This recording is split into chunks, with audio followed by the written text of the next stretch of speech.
pasti kita akan jauh lebih detail gitu ya, memikirkan apa sih peralatan maupun nanti bahan yang kita butuhkan ketika mengajar.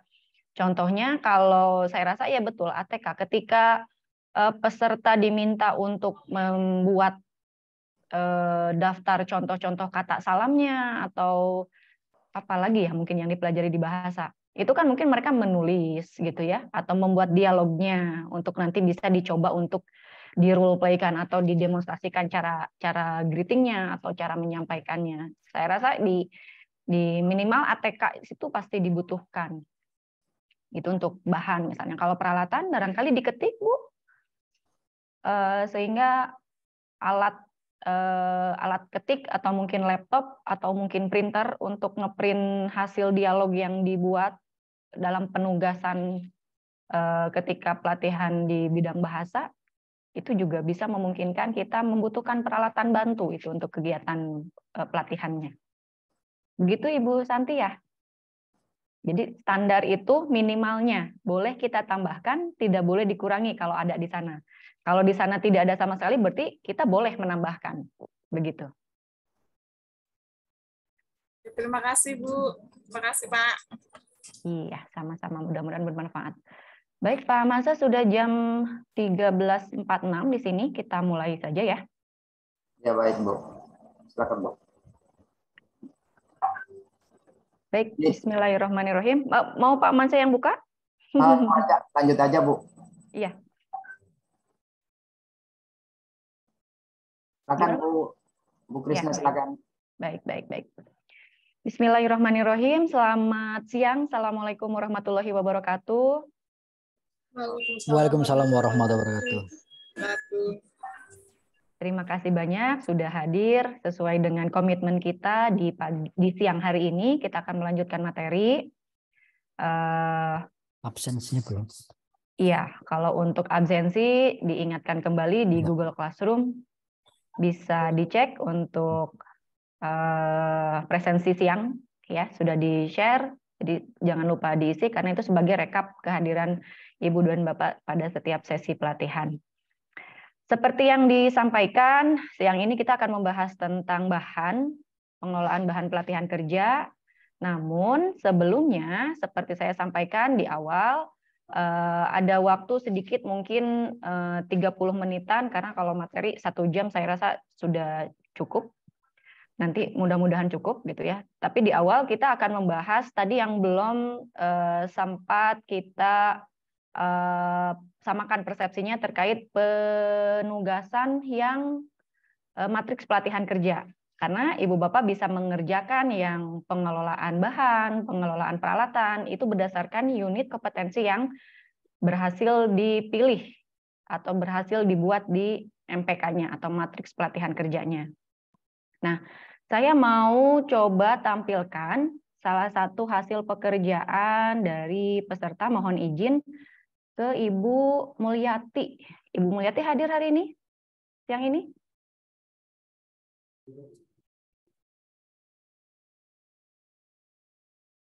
Ibu Mulyati ada? Ada ya? Baik. Ibu mohon izin, tidak usah takut atau bagaimana, mudah-mudahan ini jadi bermanfaat justru ya. Jadi hasil pekerjaannya Ibu kita jadikan contoh, kita bahas bersama supaya teman-teman yang lain juga bisa ikut mengkoreksi, bisa ikut mengkoreksi MPK yang sudah dibuat apakah sudah sesuai dengan standar yang diminta atau belum. Ya. Ibu Bapak semuanya matriks pelatihan kerjanya sama ya, menggunakan format yang ini. Sama? Sama, Bu.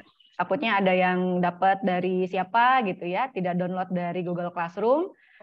Nanti disesuaikan karena format ini akan menentukan standar yang diminta pada unit kompetensi pertama tentang mengidentifikasi standar kompetensi dan kualifikasi kerja.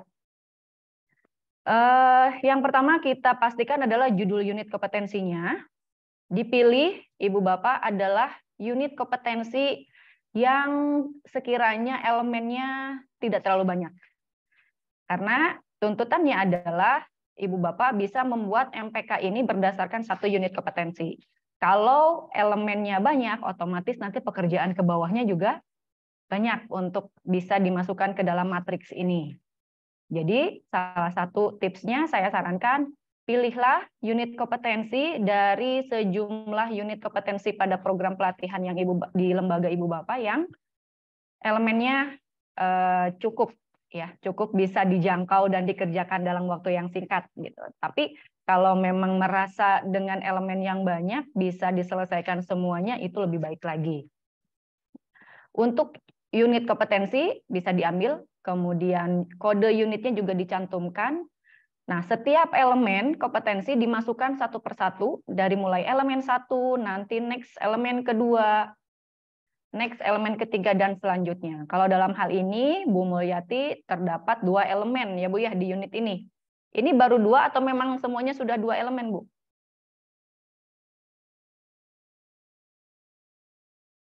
Bu Mulyati masih mute Bu? Sudah 2. Hanya 2, ya baik. Berarti ringan ya pekerjaannya Bu Mulyati, hanya 2 elemen nanti yang bisa dimasukkan ke dalam matriksnya. Selanjutnya kita masukkan di yang warna biru ini adalah KUK-nya. Setiap elemen pasti memiliki KUK. Ada yang 1, biasanya lebih dari 1 sih ya. Ada yang 2, 3, bahkan seterusnya. Jadi kalau KUK-nya banyak ya, kita masukkan semuanya. Dalam hal ini, unit kompetensi yang dipilih oleh Bu Mulyati, KUK-nya untuk elemen pertama ada 2. Ya, jadi kita masukkan juga setiap KUK-nya.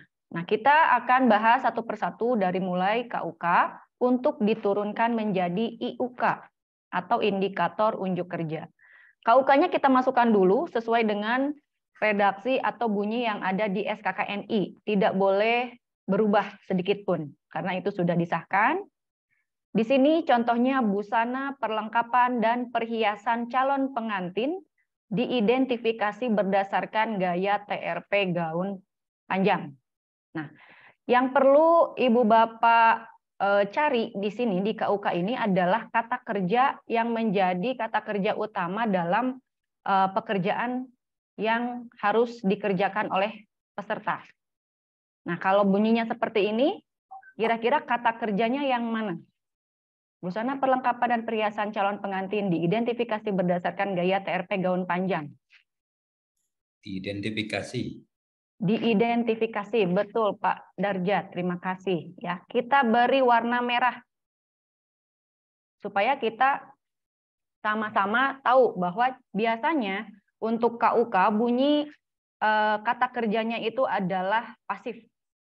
Diidentifikasi, dijelaskan, diukur, dimasukkan misalnya, atau didaftar, diidentifikasi, dan sebagainya. Banyak ya. Pokoknya biasanya katanya itu di gitu. Karena dalam bentuk yang pasif. Kemudian kita akan turunkan KUK ini menjadi indikator unjuk kerja. Nah, namanya juga indikator unjuk kerja. Artinya kita menurunkan dari KUK itu berdasarkan kata kerja tadi. Hanya dirubah menjadi kata kerja yang aktif. Kalau tadinya adalah di sini diidentifikasi, maka bunyinya di IUK menjadi atau mengidentifikasi. Ya. IUK ini terdiri dari 3 ranah. Ranah pengetahuan, keterampilan, dan sikap kerja. Ranah pengetahuan dimulai dari katanya itu dapat, kemudian keterampilan yang mampu, dan sikap kerja yang dimulai dengan kata harus. Kalau kita lihat di sini, indikator unjuk kerja untuk pengetahuan, Ibu Mulyati menuliskan dapat menjelaskan busana perlengkapan. Kita cek di sini, kata kerjanya belum muncul, Bu Mul. Ya. Jadi ini tidak menghilangkan kata kerja yang harus ada. Caranya gimana? Kita gini aja. Untuk KUK-nya kita copy, kemudian kita masukkan lengkap ke sini, kecuali kata dapatnya ya. Kata dapatnya jangan hilang. Karena ini menjadi kata kunci untuk ranah pengetahuan. Nah, jadi bunyi katanya begini.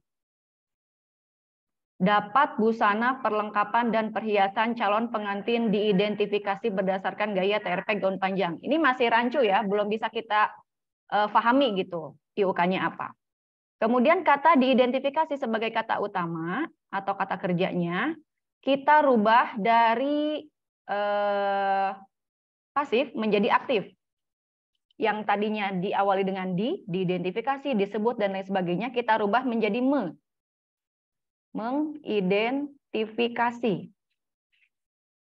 Ya, jadi tinggal merubah kata kerja dari yang pasif menjadi aktif. Tapi kalau kita baca nih masih nggak enak ya. Dapat busana, perlengkapan, dan perhiasan calon pengantin mengidentifikasi berdasarkan gaya TRP gaun panjang. Pindahkanlah kata kerjanya ke depan setelah kata dapat. Jadi dapat mengidentifikasi busana, perlengkapan, dan perhiasan calon pengantin berdasarkan gaya TRP gaun panjang. Kalau seperti ini, Mas, sudah bisa dipahami belum indikator unjuk kerjanya? Bisa ya? Dapat mengidentifikasi busana, perlengkapan, dan perhiasan calon pengantin berdasarkan gaya TRP gaun panjang.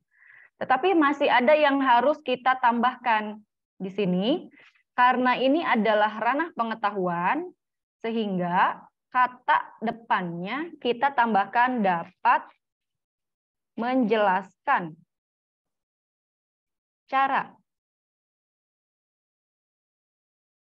Ya, ini kata kunci untuk pengetahuan. Jadi dapat menjelaskan cara, mengidentifikasi busana, perlengkapan, dan perhiasan, dan seterusnya. Nah, ini sudah merupakan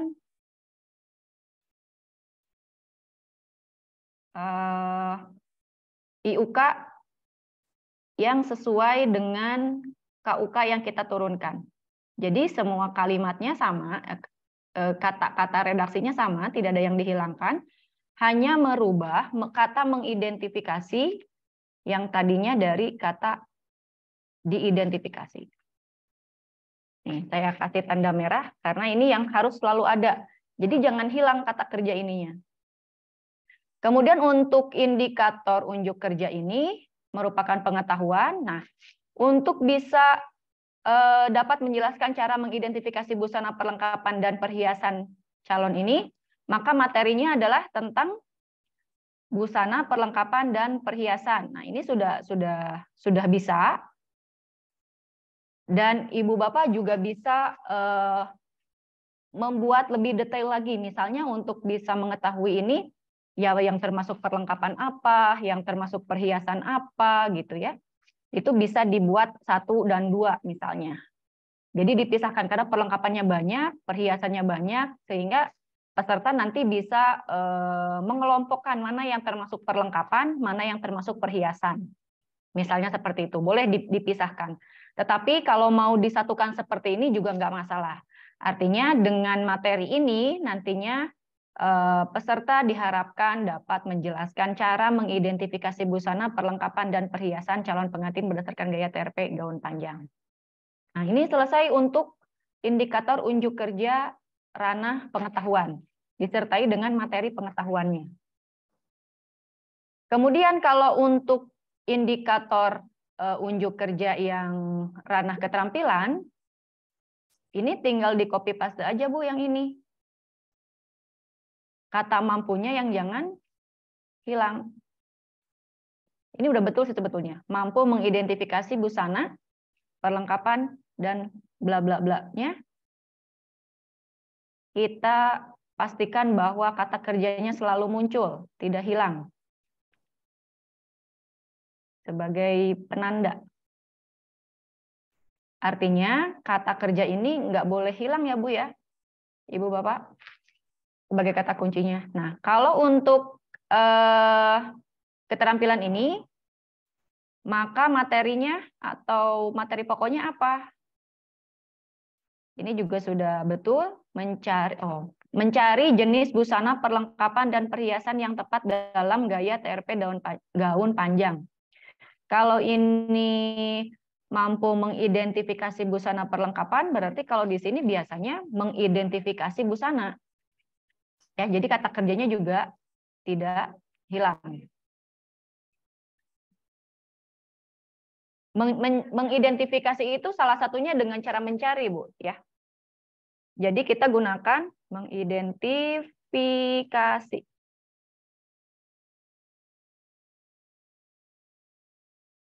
Kalau di sini busana, perlengkapan dan perhiasan yang digunakan dalam gaya TRP, kalau yang di sini adalah mengidentifikasinya. Lalu untuk IUK harus teliti, tepat dan benar. Nah, ini sebetulnya ranah sikap. Untuk ranah sikap bisa Ibu lihat di SKKNI-nya apakah ada sikap yang harus muncul, misalnya teliti, tepat dan benar. Kemudian kita masukkan ke sini sebagai sikap kerjanya. Sampai di sini indikator sudah bisa diikuti ya Ibu Bapak. Artinya saya menggarisbawahi bahwa kata kerja yang terdapat pada KUK itu terus kita gunakan, kita cantumkan di setiap indikator unjuk kerja. Tidak hilang, supaya kita tetap mendapatkan benang merahnya bahwa indikator unjuk kerja ini tidak kemana-mana, tidak keluar dari kriteria unjuk kerja yang dituntutkan atau yang distandarkan di SKKNI-nya. Ada pertanyaan? Aman ya? Kemudian ke metode. Nah, di sini metode untuk materi busana, perlengkapan, perhiasan dan sebagainya. Metode apa kita yang digunakan untuk bisa menyampaikan materi ini? Kalau pengetahuan biasanya mungkin ceramah atau di sini presentasi sudah betul. Kemudian boleh juga dengan diskusi karena mungkin ada tanya jawab di dalamnya juga. Oke, boleh ya. Jadi metode ini adalah pemilihan strategi untuk bisa menyampaikan materi-materi ini dengan cara apa?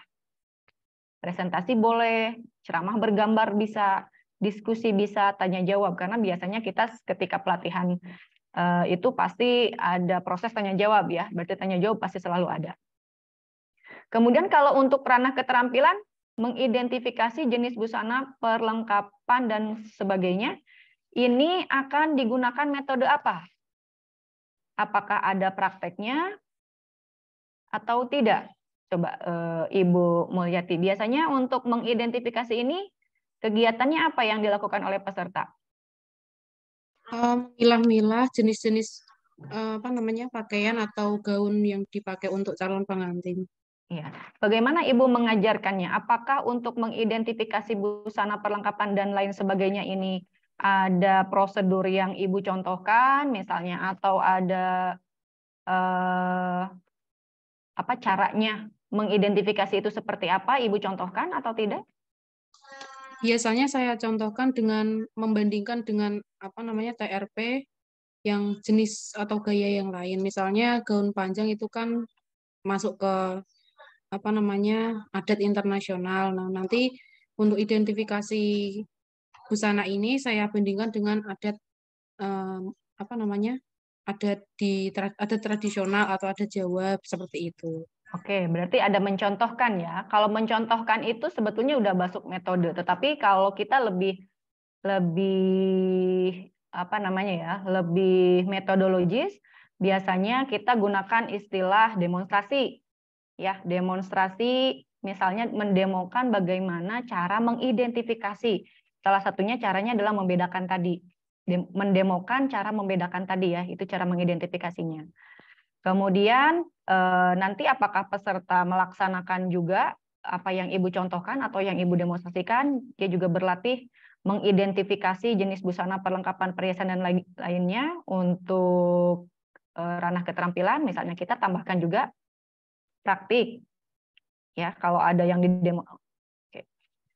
yang didemonstrasikan, biasanya siswa atau peserta diminta untuk melakukan kembali dengan cara praktik atau role play atau bersimulasi misalnya ya. Biasanya seperti itu. Kalau ada demonstrasi berarti ada praktek ulang yang dilakukan kembali oleh peserta. Lalu medianya, untuk presentasi Ibu pakai media apa, Bu? Slide ya di sini. Biasanya ya Oke, kalau ini sudah kalau ada. yang modul dan video. Baik. Selain presentasi sudah ada, video pembelajaran juga bisa digunakan, kemudian e-book atau modul juga sudah bisa digunakan. Nah, kalau untuk demonstrasi Ibu pakai media apa? Video. Untuk demonstrasi biasanya mempraktekkan secara langsung di depan peserta didik, kemudian peserta didik memperhatikan. Oke, berarti langsung ya kalau ini medianya. Praktik juga mungkin nanti langsung. Kemudian bahan, ini sama seperti tadi pertanyaan Ibu Tanti ya. Bahan disesuaikan dengan yang tercantum di SKKNI dan juga ditambahkan sesuai dengan pengalaman Ibu Bapak, bahan yang mendukung untuk kegiatan pelatihan ini apa? Misalnya ATK, file, baterai, dan lain sebagainya. Ini bisa dicantumkan di bagian bahan. Begitupun dengan peralatan. Kita lihat dari metode, kalau metodenya ada presentasi, kemudian pakai slide presentasi, maka kita butuhkan laptopnya, LCD-nya, betul. Jadi ini saling keterkaitan matriks yang ke samping ini ya. Sumber belajarnya juga sudah, saya rasa tidak terlalu sulit. Gitu ya. Kalau sumber belajar betul ada instrukturnya, pedoman PBK-nya, internet, kemudian e-book, modul, dan lain sebagainya itu bisa digunakan. Nah, kurang lebih seperti ini Bu Mulyati ya, masukannya. Kalau beberapa teman-teman yang lain juga saya rasa kalau bisa mengambil benang merah dari yang saya koreksi miliknya Ibu Mulyati, nanti bisa melakukan revisi terhadap MPK-nya masing-masing. Ya, terutama tadi saya baca sih kata kerja ini belum pada muncul di IUK. Jadi ada yang hilang. Nah, kalau yang ada tuh rata-rata kalau yang di mampu masih ada kata kerjanya. Tapi kalau yang di teori atau yang di pengetahuan itu kadang-kadang justru judul materi yang dimasukkan ke dalam IUK-nya. Tetapi kata kerjanya pada hilang. Seperti itu. Ya, itu selintas untuk pembahasan dan masukan. Barangkali teman-teman yang lain juga bisa mengkaji ulang hasil pekerjaannya yang MPK, dipersilahkan untuk dibaca kembali. Nah, nanti kalau sudah membuat perbaikan, disesuaikan dengan masukan yang tadi saya sampaikan, bisa upload kembali dengan cara tadi ditarik dulu file yang sudah diserahkannya, kemudian boleh dihapus boleh, kemudian upload yang barunya supaya tidak tertumpuk mana yang revisian yang udah terbaru dan lain sebagainya. Begitu untuk masukan sebelum kita masuk ke materi selanjutnya, nanti kita bisa diskusikan kembali jika memang masih ada kesulitan di antara Ibu Bapak untuk membuat MPK. Sekali lagi saya sampaikan bahwa MPK ini akan menjadi pilar pertama yang bisa Ibu gunakan untuk melakukan atau membuat tugas-tugas selanjutnya, karena unitnya berdasarkan dari MPK yang dibuat, pemilihan unitnya. Kan tadi peralatan yang di materi Pamanse tugasnya juga 1 unit, artinya 1 unit yang sama seperti di MPK-nya pemilihannya. Baik, kita akan langsung masuk ke materi selanjutnya tentang bahan.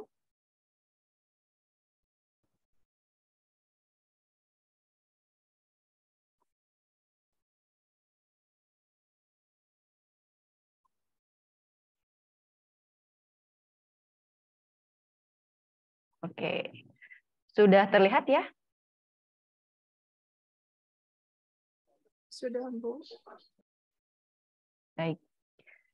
Unit kompetensi ketiga adalah mengelola bahan pelatihan, di mana pada unit kompetensi ini para instruktur, atau dalam hal ini adalah Ibu Bapak sebagai peserta pelatihan, akan mempelajari bagaimana mengelola bahan pelatihan yang mencakup membuat daftar, menyiapkan, mendistribusikan penggunaan bahan, dan juga membuat laporannya.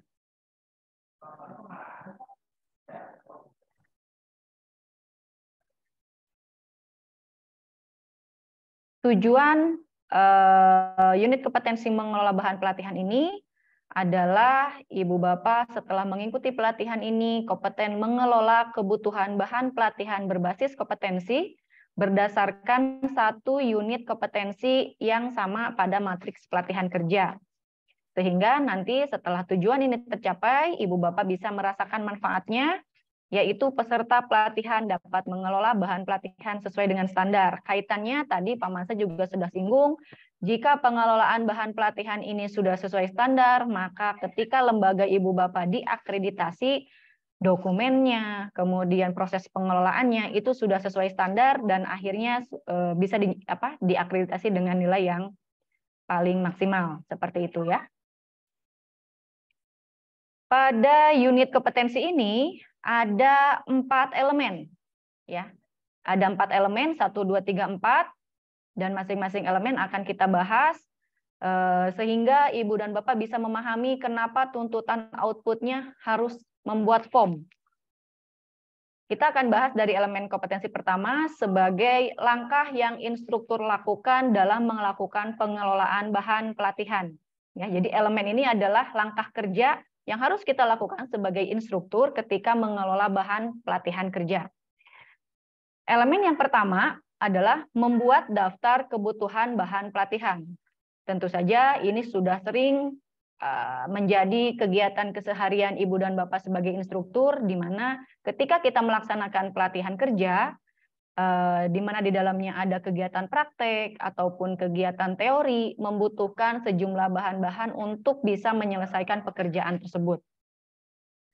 Nah, bahan-bahan ini kita biasanya ajukan dengan cara pertama membuat dulu daftar kebutuhan pelatihannya, bahannya. Di sini, maaf. Di sini KUK-nya ada 3. Yang pertama adalah bahan pelatihan teori dan praktik diidentifikasi sesuai dengan materi pelatihan. Cara mengidentifikasi ini sama dengan peralatan, yaitu kita mencari dulu tempat ataupun media di mana kita bisa mengidentifikasi kebutuhan bahan pelatihan. Yang pertama sama, yaitu melalui standar kompetensi kerja, di SKKNI-nya bagian batasan variabel dan juga panduan penilaian bagian pengetahuan dan keterampilan. Biasanya di sana di batasan variabel terdapat peralatan yang dibutuhkan, lalu perlengkapan yang dibutuhkan. Untuk peralatan itu tadi kita masukkan ke form peralatan di unit sebelumnya. Sedangkan untuk bahan kita bisa menggunakan tadi daftar perlengkapan yang dibutuhkan. Artinya kalau perlengkapan ini bisa kita kategorikan ke dalam bahan karena biasanya ketika kita gunakan itu habis pakai. Ya, jadi bahan ini adalah barang-barang yang digunakan ketika kita akan melaksanakan suatu pekerjaan, lalu bahan tersebut akan habis pakai jika sudah digunakan. Berbeda dengan alat. Kalau alat tadi ketika kita gunakan mungkin alatnya masih tetap ada, ya, tidak habis. Itu peralatan. Kalau bahan ketika kita gunakan perlengkapan tersebut atau barang tersebut, maka barang itu tidak bisa digunakan untuk selanjutnya dengan alasan habis pakai, misalnya ATK. Kalau kita sudah pakai pulpennya, kalau kita sudah pakai kertasnya, maka kertas itu habis, ya, tidak bisa digunakan lagi untuk pelatihan selanjutnya. Itu yang dikategorikan bahan. Lalu kita mengidentifikasi bahan ini melalui program pelatihan berbasis kompetensi. Di bagian akhir biasanya ada daftar peralatan dan bahan pelatihan juga. Atau kita juga bisa mengidentifikasi bahan-bahan yang diperlukan itu dari buku kerja modul PBK, modul pelatihan berbasis kompetensi. Biasanya ketika kita baca buku kerja, di sana kan ada tugas-tugas ya, tugas prakteknya misalkan, atau tugas kegiatan yang diberikan kepada peserta itu apa. Nah, ketika melakukan pekerjaan tugas tersebut, apa bahan yang dibutuhkan? Misalnya kalau di saya bidangnya tata boga, tentu saja bahannya ketika akan praktek membuat sup misalnya ya, maka bahan yang dibutuhkan ya bahan-bahan sup. Kemudian perlengkapannya juga mungkin bumbu-bumbu ataupun bahan yang kita butuhkan sesuai dengan buku kerja di modul tersebut. Supnya apakah sup kental atau sup yang jernih atau mungkin supnya yang termasuk itu bisa soto misalnya yang membutuhkan bahan apa, sehingga buku kerja itu akan membuat kita bisa memprediksi atau membuat daftar bahan apa saja yang dibutuhkan untuk melakukan tugas kerja tersebut. Termasuk juga dalam hal ini adalah bahan untuk teori dan juga praktek. Jadi bahan-bahan yang dimaksud di elemen kompetensi pertama, KUK pertama, yang diidentifikasi adalah bahan teori dan juga praktek. Teori misalnya kita butuh ATK atau butuh flash disk misalnya untuk bisa menyimpan data setiap pekerjaan yang dilakukan oleh peserta dan lain sebagainya. Kemudian KUK kedua, setelah bahan pelatihan teori dan praktik ini diidentifikasi, maka kebutuhan bahan pelatihan ini dibuat sesuai dengan materi pelatihan, dan KUK ketiganya adalah kebutuhan bahan pelatihan diajukan sesuai dengan prosedur yang berlaku. Jadi langkahnya adalah di elemen kompetensi ini, Ibu Bapak sebagai instruktur mengidentifikasi apa saja yang dibutuhkan bahannya, lalu dibuat daftarnya, lalu diajukan sesuai dengan prosedur di lembaga Ibu Bapak masing-masing. Nah, untuk elemen pertama ini, maka nantinya Ibu Bapak diminta outputnya adalah membuat daftar kebutuhan bahan, ya, untuk nanti bisa diajukan kepada lembaganya ketika melaksanakan pelatihan kerja. Kemudian elemen kedua, instruktur menyiapkan bahan pelatihan. Nah, setelah daftar bahannya ada, kemudian diajukan kepada yang berwenang di masing-masing lembaga, maka daftar bahan tersebut diverifikasi sesuai dengan kebutuhan pelatihan. Yang melakukan verifikasi di sini adalah atasan ataupun petugas yang berwenang di lembaganya Ibu Bapak. Misalnya sudah bikin daftar kebutuhan bahan, Ibu biasanya berikan ke siapa? Ke Kajurkah? Atau ke pengelola? Atau ke bagian gudang? Atau ke siapa?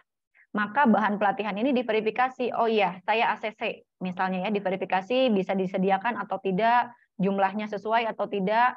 Setelah diverifikasi, baru bahan pelatihan teori dan praktik ini disiapkan sesuai dengan kebutuhan pelatihan. Nah, untuk elemen kedua ini, Ibu Bapak bisa melakukan verifikasi dan menyiapkan bahan ini dengan membuat form bond atau formulir pengambilan bahan.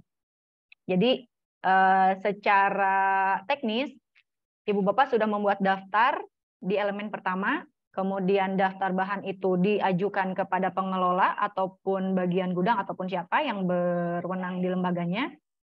Lalu sudah di ACC, baru Ibu Bapak bisa mengambil bahan tersebut setelah disediakan. Ya, itu di elemen kedua. Lalu elemen ketiga mendistribusikan. Oh maaf.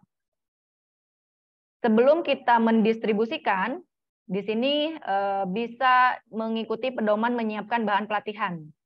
Yang pertama, pedomannya adalah menyesuaikan bahan yang ada dengan daftar. Ketika kita mengajukan sekian jumlahnya, bahannya apa saja, spesifikasinya apa, maka kita sesuaikan dengan yang akan kita terima. Lalu bahan itu kita simpan dengan baik supaya ketika akan digunakan bisa dalam kondisi ready to use. Kualitasnya sama seperti yang kita butuhkan, kemudian tidak rusak, tidak berkurang, dan lain sebagainya. Lalu kita mengatur atau penggunaan dan pendistribusian bahan tersebut kepada peserta dan melakukan pencatatan pemakaian bahan. Jadi ini langkahnya ketika melakukan atau menyiapkan bahan pelatihan. Menyesuaikan bahan yang diajukan sesuai dengan daftar, lalu menyimpannya dengan baik supaya bisa nantinya didistribusikan kepada peserta, lalu kita juga melakukan pencatatan pemakaian bahan. Nah, bahan pelatihan juga ketika tadi ada proses penyimpanan, ya, di sebelumnya di sini, saya balik lagi. Nah, di sini kan ada penyimpanan bahan ya. Bagaimana kita menyimpan bahan?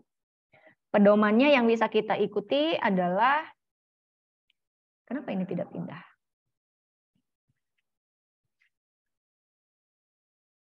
Nah, dalam menyimpan bahan pelatihan, kita memperhatikan security, keamanan dari bahan tersebut, jangan sampai mudah hilang gitu ya. disimpan di tempat yang tertutup, aman dari pencurian maupun kerusakan dari faktor eksternal lainnya. Kemudian safety dalam hal ini adalah aman, bahan tersebut tidak rusak, tidak tertumpuk gitu ya. Kemudian tidak hilang juga. Kemudian yang terakhir kita juga memperhatikan protection. Menjaga supaya si peralatan ini siap digunakan ketika kita melakukan pelatihan. Jadi security, safety, dan protection ini diperhatikan ketika kita menyimpan bahan pelatihan. Misalnya bahannya berharga, ya, maka security-nya harus bagaimana? Di tempat yang terkunci, di ruangan yang tertutup, atau bagaimana? Kemudian mungkin bahannya mudah rusak, maka kita perhatikan protection-nya, apakah harus di tempat yang suhunya bagaimana, atau harus di tempat yang kering, atau tidak boleh lembab, dan lain sebagainya. Begitupun dengan safety, jangan sampai ketika kita menyimpan peralatan yang besar disimpan di atas, yang kecil disimpan di bawah, sehingga ketika kita akan menggunakan sulit untuk mengambilnya, misalnya. Itu diperhatikan ketika kita melakukan penyimpanan bahan pelatihan. Selanjutnya, mendistribusikan penggunaan bahan dalam proses pelatihan. Nah, kita kan sudah bikin daftar di elemen pertama, lalu kita sudah menyiapkan bahan tersebut, diverifikasi sesuai daftar yang kita ajukan, jumlahnya sudah sesuai, spesifikasinya sudah sesuai, maka langkah selanjutnya di elemen ketiga adalah kita mendistribusikan bahan tersebut. Distribusikan ini ke siapa? Kita berikan kepada peserta yang sedang mengikuti pelatihan untuk bisa melaksanakan pekerjaan-pekerjaan yang sedang dilatihkan. Ya. Pada proses distribusi ini, apa yang instruktur lakukan? Yang pertama adalah kebutuhan bahan pelatihan diverifikasi sesuai dengan kemajuan peserta pelatihan. Di sini ada kata diverifikasi, artinya kita menyesuaikan bahan-bahan yang akan didistribusikan kepada peserta sesuai dengan pekerjaan yang sedang dilaksanakan. Peserta akan bertanya, Bu, saya sedang mengerjakan menjahit pakaian anak, misalnya bahannya apa? Nah, itu verifikasi. Jadi bahan-bahannya disesuaikan dengan kegiatan pekerjaan yang sedang dilakukan oleh peserta pelatihan. Itu maksud dari sesuai dengan kemajuan peserta pelatihan. Kemudian saat mendistribusikan, instruktur juga mendistribusikan kebutuhan bahan pelatihan sesuai dengan kemajuan peserta pelatihan. Sehingga bahan yang digunakan itu sesuai dengan pekerjaan yang sedang dikerjakan. Ketika mendistribusikan ini, instruktur juga bertanggung jawab untuk memperhatikan beberapa sistem pendistribusian bahan. Salah satunya ada sistem yang bisa dipilih di antara tiga ini. Yang pertama ada sistem kontrol tertutup, di mana bahan-bahan ini akan diberikan kepada peserta sesuai dengan kebutuhannya. Artinya di sini instruktur akan membagikan satu persatu kepada peserta. Setiap sistem ini memiliki kelebihan dan kekurangannya. Contohnya kalau sistem kontrol tertutup, di mana peserta ketika membutuhkan bahan harus menghubungi dulu instruktur, baru instruktur akan memberikan bahannya. Ini yang sistem kontrol tertutup. Biasanya instruktur akan menghabiskan waktu banyak untuk mendistribusikan bahan-bahan yang digunakan untuk prakteknya misalnya. Tapi biasanya bahannya akan jauh lebih efektif, tidak banyak yang terbuang, ya, karena terkontrol dengan ketat. Berapa banyak yang dibutuhkan, ya sekian yang dikeluarkan, yang diberikan kepada peserta. Nah, atau instruktur juga bisa menerapkan sistem kedua, sistem kontrol terbuka, atau open control system ini, di mana peserta secara bebas bisa mengambil bahan-bahan yang dibutuhkan untuk pekerjaannya. Misalnya sedang membuat atau menjahit pakaian, kancingnya kurang, harusnya 5, dia baru bawa 4, nah dia balik lagi, ngambil lagi. Nah itu kontrol terbuka. Artinya kita siapkan semua bahannya di meja, misalnya meja khusus bahan, dan peserta bisa secara bebas untuk mengambil bahan sesuai dengan kebutuhannya sendiri. Dengan catatan kita menyiapkan bahan-bahan tersebut sesuai dengan jumlah peserta dan perkiraan kebutuhan dari masing-masing pekerjaan yang dilakukan oleh peserta. Jadi bebas ya kalau sistem kontrol terbuka. Siswa bisa ngambil sesuai dengan kebutuhannya. Tapi biasanya di sistem kontrol terbuka ini ada kelemahannya, biasanya lebih boros karena mungkin siswa sudah ngambil rusak atau enggak hilang atau jatuh dan lain sebagainya, atau mungkin banyak sisa. Kalau ini ke pengalaman dari saya yang di bidang tata boga misalnya, ketika siswa mengambil bahan dengan bebas, kadang ngambilnya banyak, tidak digunakan semua, akhirnya banyak sisa. Nah, itu berakibat pada pengelolaan bahan yang lebih boros. Biasanya kalau kontrol terbuka. Tapi kalau kontrol tertutup, karena siswa lapor dulu, Pak saya butuh ini, Bu saya butuh apa gitu ya, berapa banyak. Nah kita kan baru keluarkan sesuai jumlah yang dibutuhkan, itu akan jauh lebih efektif penggunaan bahannya dibandingkan dengan yang kontrol terbuka. Tetapi kalau dengan kontrol terbuka, instruktur bisa lebih fokus untuk mendampingi proses pekerjaan dari masing-masing peserta, tidak sibuk atau tidak banyak menghabiskan waktu untuk melayani kebutuhan bahannya. Jadi cukup disiapkan, silakan digunakan dengan dengan bebas. Maksud bebas itu bukan sebanyak-banyaknya, tetapi disesuaikan dengan kebutuhan ketika itu. Atau kita juga bisa menerapkan sistem kontrol terbuka dan tertutup.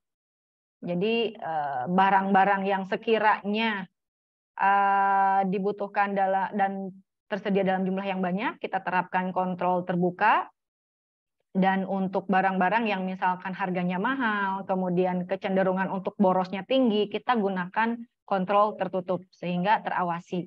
Ya, jadi kita mengkombinasikan sistem kontrol tertutup dan terbuka di yang ketiga ini. Nah, Ibu Bapak bisa menerapkan yang mana saja sesuai dengan kebutuhan di lembaganya masing-masing dan sesuai dengan kondisinya, ya. Lebih enak yang mana gitu kan. Nah, pada elemen ketiga ini, form apa yang harus disiapkan oleh peserta adalah mengisi formulir permintaan bahan. Bahan apa saja yang dibutuhkan oleh setiap peserta itu yang didistribusikan kepada peserta, ya, di elemen ketiga ini. Terakhir, elemen keempat adalah membuat laporan penggunaan bahan. Nah, di sini instruktur juga mengisi formulir penggunaan bahannya. Kalau tadi yang diminta oleh peserta 2 kilo, maka dilaporkan juga penggunaan bahannya sebanyak 2 kilo. Jadi kita catat setiap bahan-bahan yang dipakai oleh peserta. Kalau peserta menggunakan 5 kancing, ya berarti kita catat. Satu peserta 5 kancing, kalau 16 peserta berarti berapa kancing misalnya ya. Seperti itu kita catatkan. Karena KUK di elemen keempat ini, data pemakaian bahan pelatihan harus didokumentasikan. Dokumentasinya seperti apa? Kita membuat catatan kecil atau membuat form berapa banyak yang digunakan oleh siswa. Kancingnya berapa, jarumnya berapa, misalkan ya. Kalau bahan-bahan yang lain, misalkan kertasnya berapa rim, tintanya berapa banyak, kemudian pulpennya berapa banyak, atau bahan-bahan lainnya juga. Lalu laporan penggunaan bahan pelatihan dibuat sesuai dengan prosedur. Biasanya di lembaga punya SOP sendiri untuk melaporkan penggunaan bahan, misalnya dibuat laporan yang tertulis, ya, atau cukup membuat tadi daftar alat yang digunakan kemudian disampaikan secara lisan, atau seperti apa itu sesuai dengan SOP di lembaganya masing-masing. Lalu yang ketiga, laporan penggunaan bahan pelatihan dilaporkan kepada manajemen. Ada SOP-nya, biasanya setelah dibuat laporan, kita menyampaikan laporan tersebut. Apakah disampaikan, dipresentasikan, atau cukup diberikan saja dokumen laporannya, atau seperti apa. Jadi, kembali lagi, kalau proses pelaporan ini sesuai dengan SOP di lembaganya Ibu Bapak. Baik, untuk penjelasan elemen-elemen kompetensi, apakah ada yang mau ditanyakan?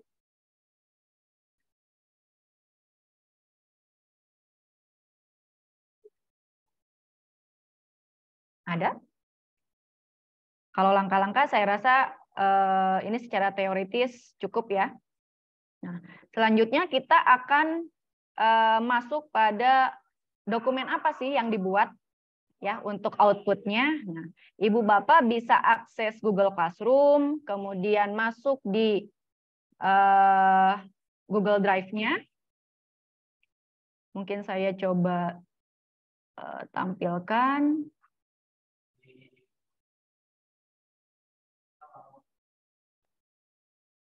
Nah ini ya, mengelola bahan pelatihan kerja, diklik. Kemudian Ibu Bapak bisa download, semuanya sudah tersedia. Sebentar, ini menghalangi. Nah, di dalamnya masih muter-muter. Jaringan. Iya, betul. Ada template tugas, ada instruksi tugas, dan lain sebagainya. Untuk modul, ini Ibu bisa baca penjelasan kayak tadi, sistem kontrol terbuka, tertutup, ataupun yang digabungkan. Semua penjelasan secara teoritis ada di modul ini, bisa dipelajari secara lebih detail. Tidak perlu kita bahas semuanya. Kemudian slide presentasi juga sama, yang tadi saya sampaikan juga ada di sini. Lalu instruksi tugasnya, kita lihat bahwa di unit ini tugasnya adalah Ibu Bapak diminta untuk mengisi beberapa form berkaitan dengan pengelolaan bahan pelatihan. Di antaranya 1, daftar kebutuhan bahan, ini sebagai pekerjaan di elemen pertama. Lalu membuat bon pengambilan bahan sebagai tugas elemen 2 dan 3. Dan ketiga adalah membuat laporan daftar pemakaian bahan sebagai tugas di elemen keempat. Pengerjaan tugas ini diberikan bantuan dengan melihat contoh dan template dari ketiga formnya. Sebetulnya formnya bisa disesuaikan dengan yang dimiliki oleh lembaga Ibu Bapak, tetapi jika belum memiliki dan bisa menggunakan template yang sudah disediakan di Google Classroom. Ini adalah template yang minimalnya sesuai dengan standar. Kalau misalkan Ibu Bapak dari bahan ini ada yang dibutuhkan, kalau saya biasanya mengajukan bahan dengan harganya, nah itu boleh. Karena kalau standar itu minimalnya harus ada, kalau dikurangi jangan, kalau ditambah boleh.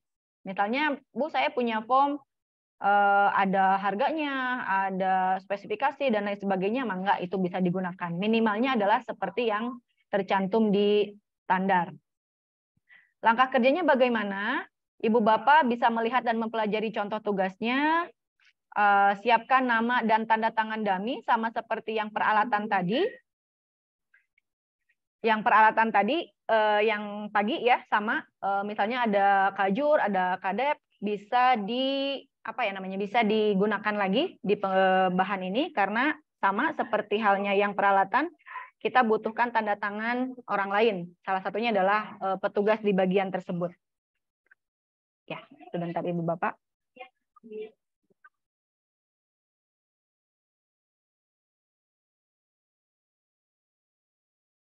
Oke, ini instruksinya ya, Ibu Bapak. Kemudian template tugasnya.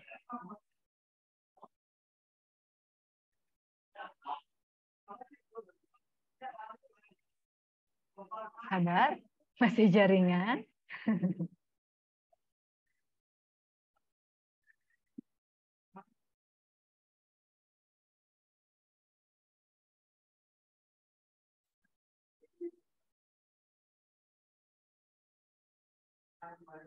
Oke, sudah muncul. Ini hampir sama dengan peralatan tadi ya, Ibu Bapak. Jadi dimasukkan kopnya. Sudah muncul kah ini? Kelihatan? Kelihatan, Bu. Baik. Kop, logo, lembaga Ibu Bapak dimasukkan, kemudian nama kejuruan, nama pelatihan, durasi. Ini sama penjelasannya seperti yang tadi pagi tentang peralatan. Durasinya diperhatikan untuk 1 unit kompetensi, periodenya juga sama. Yang perlu diperhatikan adalah ini periode pelatihan sama seperti peralatan. Biasanya Ibu Bapak kalau mengajukan kebutuhan bahan ini berapa lama sebelum pelatihan? Seminggu kah? Atau mungkin ada yang sebulan? Bu, kalau bahan katanya mungkin harus dekat-dekat karena rusak. Saya rasa kalau pembeliannya iya betul. Kayak misalkan saya di bidang tata boga, bahan-bahan kayak sayuran, daging, itu pasti pembeliannya 1 hari sebelum pelaksanaan. Tetapi kalau pengajuan, ini bisa kita ajukan sebulan, 2 minggu gitu ya, atau seminggu sebelum pelatihan. Ini untuk mengantisipasi barangkali pengelola atau orang yang berwenang untuk memverifikasi daftar kebutuhan bahan kita mungkin sedang tidak di tempat dan lain sebagainya. Sehingga kita mengajukan jauh-jauh hari, ya sama seperti peralatan, misalkan minimalnya seminggu sebelum, supaya kalau ada revisi, kalau ada ACC-nya harus ke atasan kita atau ke pengelola di mana mereka belum hadir di tempat dan lain sebagainya bisa diantisipasi gitu ya. Jadi ketelusuran periode pelatihan dengan titi mangsa yang di bawah itu diperhatikan. Ya, biasanya 1 minggu sebelum itu pengajuan. Kemudian form yang kedua, bon pengambilan bahan, kopnya sama diisi nama kejuruan, nama pelatihan, nama barang, spesifikasi, jumlah dan satuan juga disesuaikan dengan jumlah pesertanya tentu saja. Dan titi mangsa di sininya untuk bon pengambilan, artinya kita ambil bahannya. Biasanya kalau bahan kaitannya sama penyimpanan supaya tidak rusak, supaya tidak hilang dan lain sebagainya, itu bisa kita ambil bahan tersebut 1 hari sebelum pelatihan supaya besoknya bisa kita distribusikan kepada peserta. Bu, gimana kalau sama seminggu sebelumnya? Boleh-boleh saja, tetapi resiko ketika kita sudah mengambil bahan tersebut disimpan di ruangan kita, disimpan di meja kerja kita, selain makan tempat misalnya ya, bisa juga mungkin hilang, rusak, dan lain sebagainya, itu resikonya diperhitungkan ya Ibu Bapak. Ini terutama untuk titi mangsa di bon pengambilan. Biasanya kalau bahan sih ya, di lembaga saya biasanya H-1, supaya jumlahnya tetap, tidak rusak, kemudian besoknya bisa langsung didistribusikan. Pasang lampu sana loh. Iya, Pak Anjar. Mohon maaf kalau di sini agak ini ya, agak noise, sedang bubaran. Kemudian form ketiga sama kop, dan yang diisikan adalah laporan daftar pemakaian bahan. Nah, nama kejuruan, nama pelatihan, durasi pelatihan, periode pelatihan, sama seperti yang di awal. Kemudian di sini sama seperti yang peralatan, diterimanya tanggal berapa, biasanya tadi saya sampaikan H-1 paling cepatnya. Kemudian dikeluarkan, dibagikan atau didistribusikannya kepada peserta itu tanggal berapa. Biasanya kalau H-1 ya berarti tanggalnya berbeda 1 hari. Kemudian di sini ada kolom sisa. Kalau tadi yang kita terima misalkan 16, ketika dibagikan atau didistribusikan kepada peserta yang hadir hanya 13 misalnya, berarti ada sisa 2. Nah, itu dicantumkan sisanya. Karena kita akan membuat form ini sebagai laporan daftar pemakaian bahan. Ya. Kalau ada sisa dicantumkan sisanya, kalau tidak ada sisa berarti 0 di sininya. Sama seperti peralatan, titi mangsa yang di bawah biasanya kita melaporkan H+1. Ya, setelah periode pelatihan berakhir baru kita laporkan di keesokan harinya. Kemudian jangan lupa ditandatangani oleh instruktur dan juga kajur atau kadep yang menerima laporan pencatatan penggunaan pemakaian bahan ini. Nah, itu Ibu Bapak 3 form yang harus dibuat. Di sini juga dilengkapi dengan contoh tugas yang sudah terisinya seperti apa. Contohnya ini yang bidang TIK. Spesifikasi ini diisi ya. Misalnya kalau kertas putih yang berapa gram dan lain sebagainya. Di sini periode pelatihannya tanggal 9 Februari diajukan 2 minggu sebelumnya ya. 20 Januari. Kemudian form kedua, bon pengambilan. Karena tadi dimulainya tanggal 9 Februari, maka bon pengambilan di sini tertanggal 8 Februari. Karena menganggap bahwa barang-barang ini aman, tidak rusak, dan bisa disimpan misalnya di lemari. Ya, jadi di jauh-jauh hari, 8 Februari, di sini tanggal berapa? 1 hari sebelumnya berarti ya. Karena periodenya tanggal 9, diambil bahan-bahannya 1 hari sebelumnya, tanggal 8. Ini mau seminggu sebelumnya juga bisa saja. Dengan catatan tadi ya, untuk penyimpanan bahan tersebut, safety, protection, itu diperhatikan. Kemudian laporan daftar pemakaian bahan, karena diambilnya atau diterimanya tanggal 8, dikeluarkan atau digunakan kepada peserta tanggal 9. Periode terakhir di sini tanggal 10 Februari. Jadi dari mulai tanggal 9 sampai tanggal 10, bahan-bahan tersebut akan terus digunakan. Maka titik mangsa di bawahnya adalah H+1. Setelah periode pelatihannya berakhir, baru kita laporkan. Di sini keterangannya sisa tidak ada, ya. Jadi semuanya sudah didistribusikan sesuai dengan jumlah peserta. Jangan lupa ditandatangani instrukturnya siapa, kajur kadep. Kalau di sini ini adalah contoh yang kurang baik, ya. Jadi instruktur dengan kajurnya sama.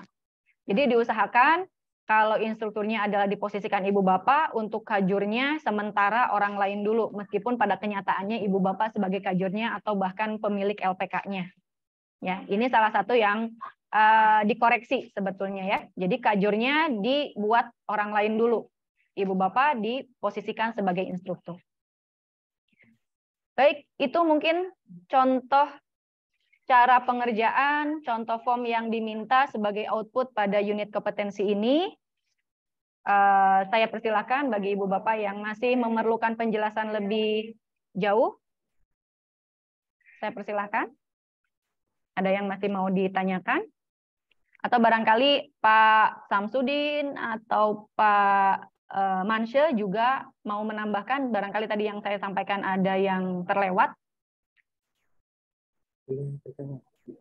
Asa mungkin?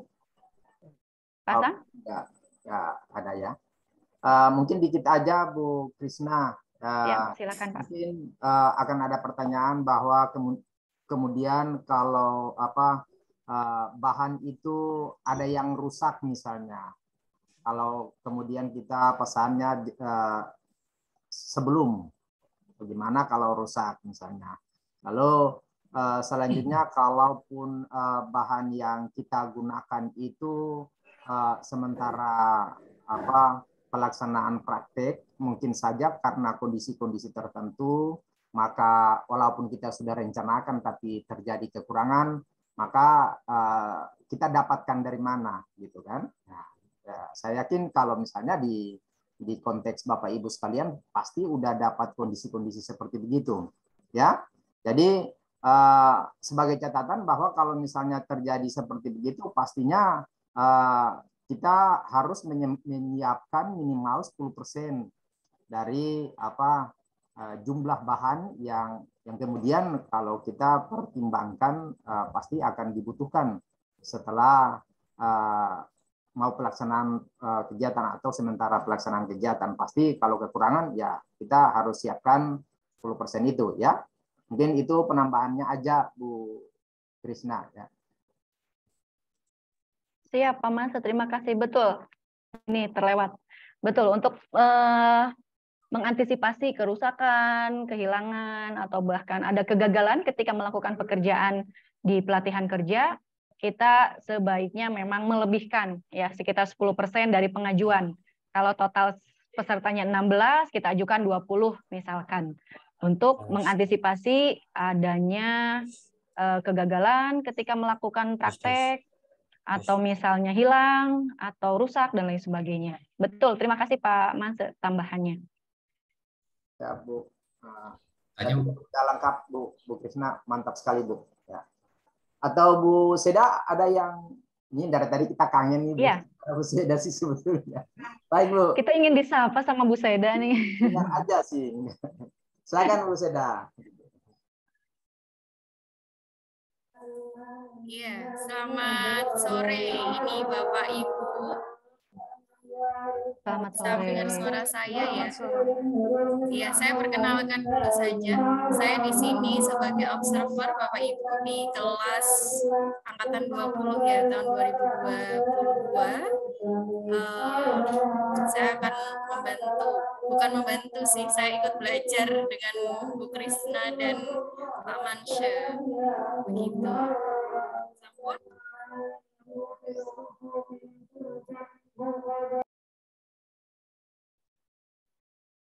Baik, terima kasih Bu Seda.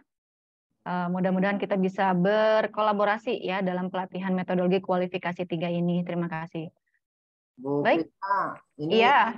tadi di chat saya lihat ada peserta kita yang minta izin. Ini kebetulan ada keluarganya yang meninggal ya. Kita turut berduka cita ya. Mungkin teman-teman di grup ini juga kita turut mensupport. Kemudian mungkin Pak Lukman akan membutuhkan informasi lanjutan dengan materi yang tadi disampaikan oleh Bu Krisna, mungkin bisa saling berkomunikasi supaya saling mengisi ya Bapak Ibu. Mungkin ada yang lain juga, ada beberapa yang kami harapkan juga masih sampai dengan saat ini juga belum masuk di BCR. Mungkin saya berterima kasih, kami berdua berterima kasih karena teman-teman yang sementara hadir juga tetap komitmen ya, tetap mendengar dan tetap sepakat dengan rules yang kita sepakati dari awal. Terima kasih banyak buat teman-teman. Terima kasih ini khusus Bapak Ibu, membantu diri Bapak Ibu sekalian supaya kita bisa mencapai keinginan kita bersama, Bapak Ibu bisa kompeten ya. Kemudian kalau ada pada uji kompetensi gitu. Baik Bu Krisna, silakan, itu penambahan saya saja. Dikit.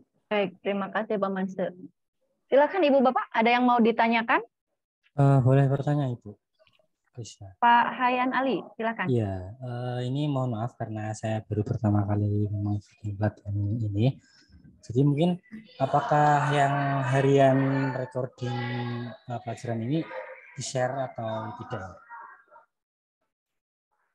Rekaman Zoom meeting kita hari ini. Baik. Itu di-share nggak ya di CGR-nya itu? Oke, terima baik. kasih.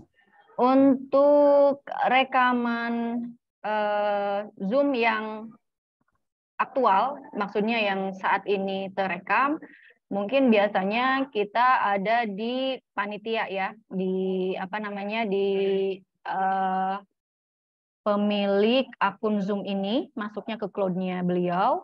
Tetapi di Google Classroom itu ada rekaman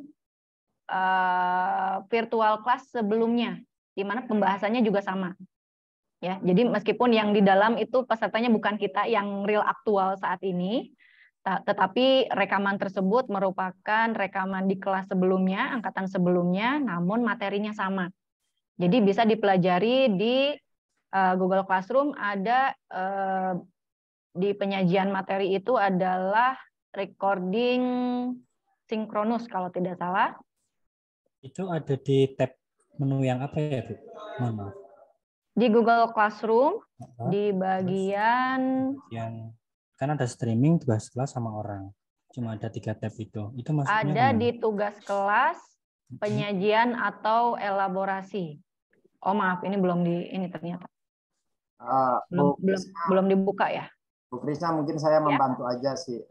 Kebetulan ini link Zoom ini kebetulan kita kelola sendiri. Nanti kemudian jadi tadi saya udah rekam, dan hari ini juga akan terekam juga. Mungkin kami tidak akan langsung memberikan, akan ada link nanti kita sertakan. Karena nanti kalau kita berikan taruh di Google Classroom kita malah nanti full juga kita. GCR kita atau Google Drive kita jadi full banget tuh. Karena memang agak besar juga. Ya, nanti mungkin kami akan mempersiapkan itu, lalu kita akan taruh link aja. Ataupun juga link kami akan upload secara di YouTube. Lalu kami sertakan linknya di GCR kita sebagai bahan belajar ulang bagi Bapak Ibu yang butuhkan gitu.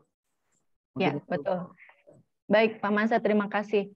Ya, Pak Hayan, berarti nanti difasilitasi Pak Manse dengan link Google Drive yang akan di-share di Classroom atau di WA, Pak?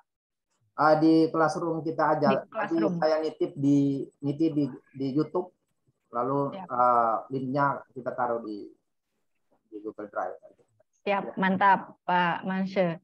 Begitu Pak Hayan ya. Jadi kalau yang aktual rekaman kita virtual kelasnya nanti di-share oleh Pak Manse. Begitupun di Google Classroom tadi saya sampaikan sudah ada rekaman video yang angkatan-angkatan sebelumnya itu juga bisa dipelajari juga. Oke, terima kasih atas jawabannya, Bu Krisna.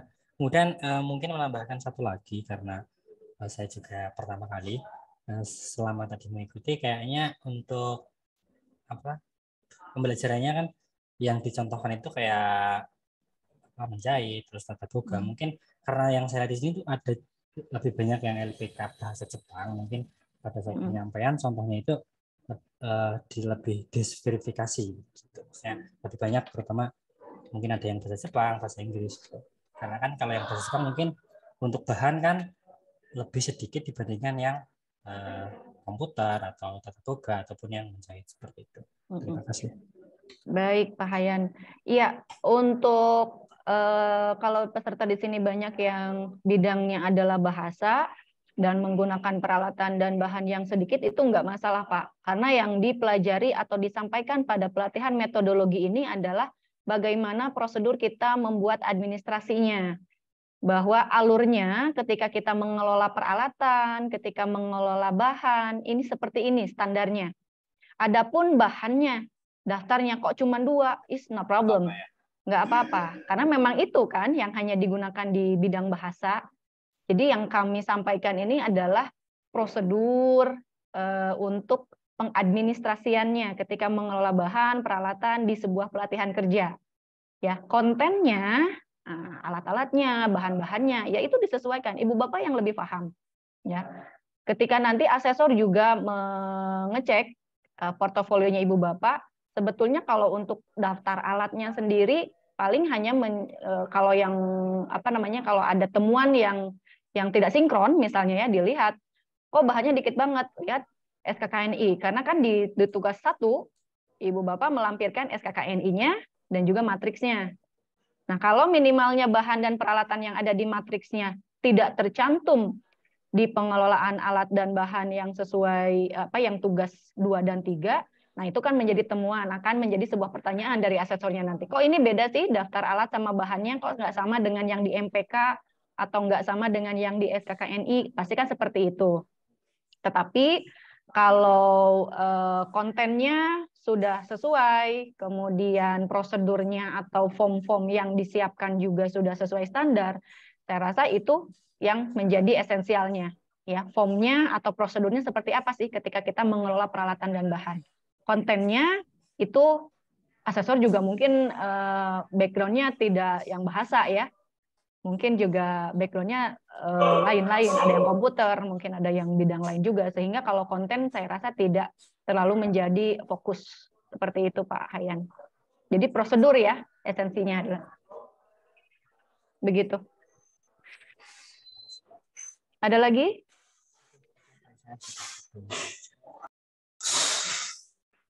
Saya Pak. Ya Pak Darjat, silakan.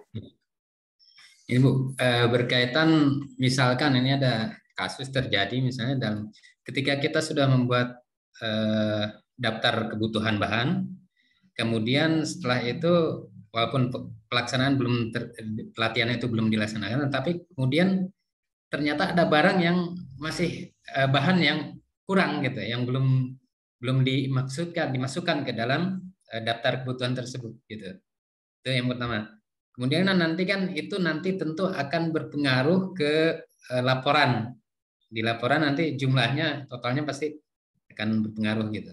Nah itu biasanya prosedurnya itu seperti apa kalau misalnya terjadi kasus seperti itu atau membuat daftar baru atau bagaimana gitu. Terima kasih. Baik Pak Darjat. Sesuai dengan pengalaman saya pribadi, untuk pengajuan baik bahan ataupun peralatan, itulah kenapa prosedur di standarnya adalah pertama yang kita lakukan adalah identifikasi. Identifikasi ini kan mendalam, artinya setiap langkah kerja kita lihat bahannya apa, peralatannya apa, berapa banyak yang dibutuhkan. Nah, kegiatan identifikasi ini adalah membuat kita lebih detail ketika melihat setiap pekerjaan yang ditugaskan sesuai standar, sehingga alat dan bahannya itu diharapkan tidak ada yang terlewat. Ya, makanya proses pertama nih harus bisa mengidentifikasi di elemen pertama, baik itu alat ataupun bahan. Betul ya Pak Manse? Mengidentifikasi ini adalah proses awal sekali ketika Ibu Bapak instruktur mengidentifikasi standar kompetensi kerja nasionalnya, atau program berbasis kompetensinya, atau modulnya, atau buku kerjanya, itu otomatis ketika semuanya diidentifikasi sumber-sumber tersebut, itu memungkinkan bahan ataupun peralatan semuanya terdata dengan detail. Jika identifikasi ini misalnya tidak dilaksanakan, nah itulah yang bisa terjadi seperti Pak Darjat kasusnya. Ada bahan yang lupa tidak diajukan, ada alat yang lupa tidak dicantumkan. Nah, untuk menghindari itu makanya standarnya adalah mengidentifikasi dengan seksama ya dari berbagai sumber tadi ya, sumbernya SKKNI-nya, buku kerjanya, modul PBK-nya dan lain sebagainya. Nah, kalaupun ada kasus seperti yang tadi disampaikan, itu kembali adalah ke prosedur. Prosedur SOP pengajuan alat dan bahan di lembaga Ibu Bapak.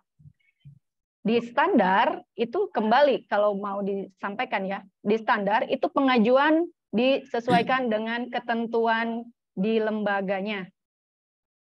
Coba ya, saya share SKKNI yang di mana?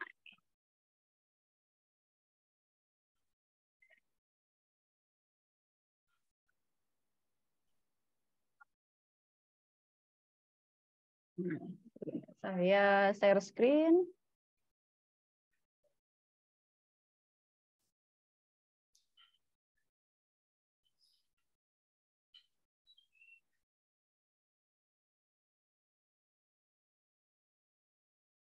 Nah, ini sudah terlihat.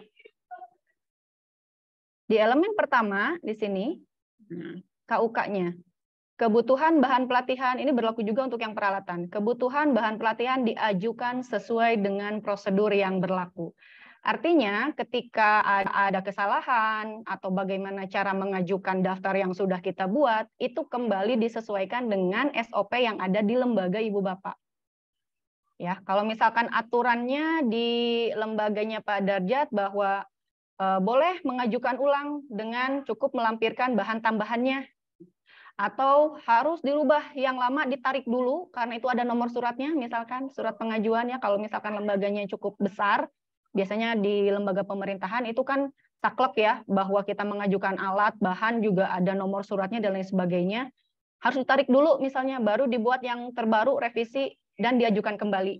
Nah, itu prosedurnya seperti bunyi SKKNI-nya, disesuaikan dengan prosedur yang berlaku. Yang berlakunya di mana? Di lembaga Ibu Bapak masing-masing. Seperti itu Pak Darjat. Jadi kalau saya bilang contoh di lembaga saya, kalau ada yang terlewat, itu biasanya kita bisa menyediakan atau apa ya, membeli atau bahan gitu ya. Kalau saya kan di masakan gitu ya, kita bisa membeli di luar pengajuan bahan dengan nanti melampirkan berita acara pembelian di luar bahan yang sudah diberikan atau didistribusikan misalnya. Nah, nanti sifatnya reimburse. Jadi pembelian tersebut bisa menggunakan dana taktis yang ada, misalkan di kejuruan, atau misalkan menggunakan uang pribadi jika perlu gitu ya. Kalau tidak ada dana taktis, baru nanti berita acaranya bahwa ada pembelian sejumlah bahan yang dibeli di luar pengajuan. Nah, itu prosesnya ya tentu disesuaikan juga dengan lembaga ya, reimburse-nya berapa lama dan lain sebagainya, itu sesuai dengan kebijakan di lembaga masing-masing. Atau ada juga beberapa lembaga di tempat rekanan saya, di mana ya kalau yang ketat gitu ya, kalau ada bahan yang tidak sempat diajukan atau terlewat, ya udah, berarti masaknya disesuaikan dengan bahan yang ada saja. Gitu, paling nanti mengurangi misalkan performanya, misalkan jadi kurang warna apa atau rasanya jadi seperti apa, itu dijadikan evaluasi dan berita acara ketika pelaporan bahan, sehingga di laporan tersebut nanti menjadi acuan untuk mengajukan bahan di periode pelatihan selanjutnya. Jadi kan oh ya, di pelatihan sebelumnya kejadian nih tidak mengajukan alat A atau bahan A, sehingga di pengajuan selanjutnya itu menjadi catatan, jadi direvisi. Seperti itu Pak Darjat. Jadi balik lagi ya ke SOP pengajuan di lembaganya masing-masing. Gitu. Pak Mansur ada tambahan? Keren Bu Krisna, keren. karena Ibu mengimplementasikan kondisi-kondisi sebenarnya ya. Jadi Pak Dardat, kalau kita akreditasi itu tadi peralatan, lalu sekarang bahan, itu masing-masing punya SOP. 8 standar. Kalau kita akreditasi itu ada sekitar 30-an sampai bisa jadi 40-an SOP yang harus kita buat. Salah satunya tadi SOP mengenai penyediaan bahan gitu. Jadi ada permasalahan, ada solusi, itu semuanya terkandung di dalam gitu. Jadi kalaupun itu terjadi, apa yang harus kita buat? Ada SOP-nya mengatur prosedur itu. Kalau Bapak Ibu punya lembaga terakreditasi gitu. Atau kalau ini kan kita jadi punya masukan nih. Kita punya ilmu nih hari ini. Kalaupun yang kemarin-kemarin kita taunya oh rupanya gini aja gitu. Bahannya cuma begini aja, peralatannya cuma begini aja. Ternyata dengan mengikuti pelatihan ini ternyata banyak hal yang kita dapatkan.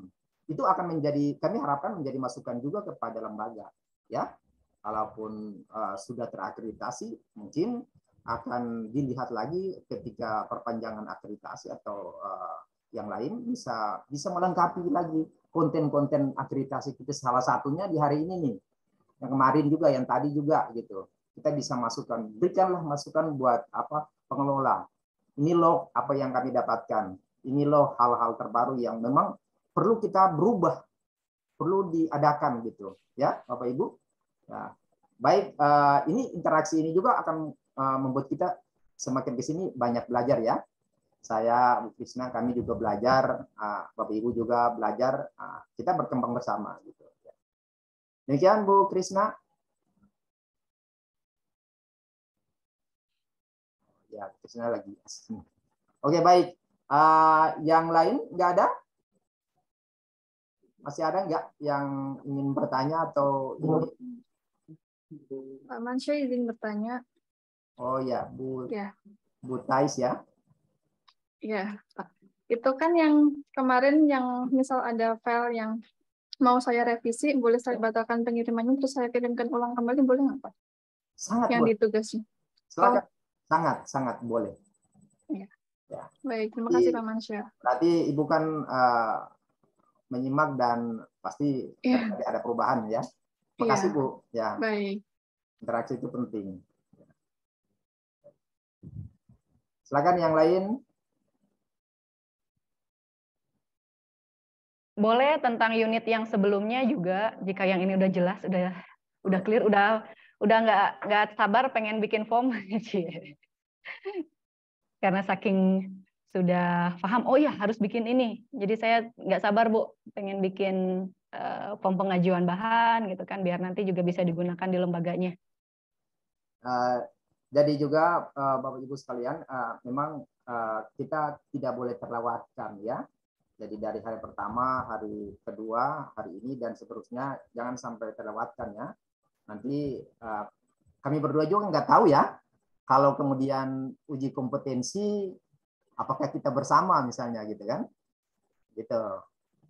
Maksudnya kami sebagai instruktur bersama dengan Bapak Ibu sekalian ketika uji kompetensi dan penyerapan dan keberhasilan Bapak Ibu menjadi tolak ukur ketika kami harus merekomendasikan Bapak Ibu untuk mengikuti uji kompetensi gitu ya.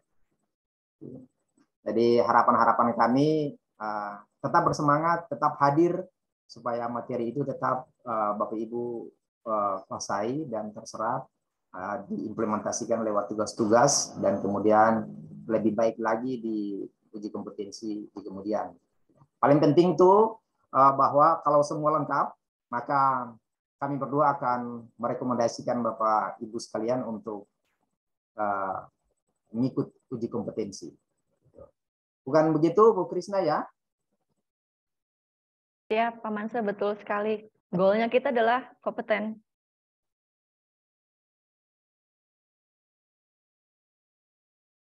Kita sampai jam 15.15, jadi masih ada waktu sekitar 16 menit. 11, maaf.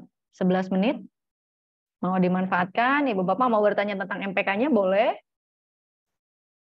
Atau mau saya bahas satu orang lagi nih hasil Mbak, saya mau MPK-nya? tanya sebentar ini. Boleh, silakan Baru. Itu. Tadi saya bingung antara ini loh, spidol itu masuk di bahan atau alat peralatan gitu. Spidol dan penghapus papan itu. Soalnya saya kira yang bahan itu yang untuk kesiswaannya, tapi alatnya ya termasuk spidol tersebut buat alat di kelasnya itu. Baik. Spidol tintanya mungkin bahan karena ketika kita pakai habis ya, harus direfill minimalnya. Nah, kalau bahan ini adalah biasanya diberikan kepada siswa dan tidak kembali. Misalnya kita bagikan ATK, kertas untuk menulis peserta materinya, pulpen untuk menulis juga. Ketika selesai pelatihan, pulpen dan kertas itu dibawa oleh peserta menjadi hak milik mereka. Nah, itu bahan. Kalau barang-barang tersebut hanya dipinjam, sementara mengikuti pelatihan, nantinya akan dikembalikan dan tetap ada di lembaga, maka itu bisa dikategorikan peralatan. Oh, seperti itu, nggih. Paham saya sekarang, Bu. Terima kasih banyak. Oke. Ada lagi? Ini baru alat sama bahan, besok ada fasilitas nih. Bedanya apa lagi nih, Pak Mase?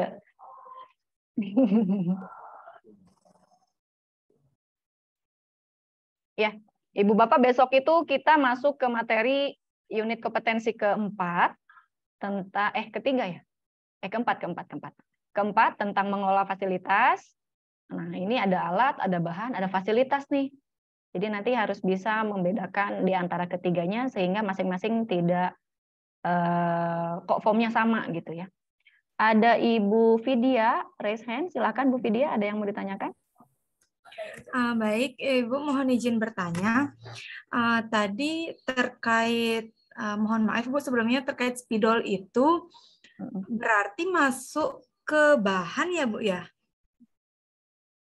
Ya, tergantung Ibu, spidolnya dibagiin kepada siswa untuk dibawa pulang, jadi hak milik mereka atau enggak?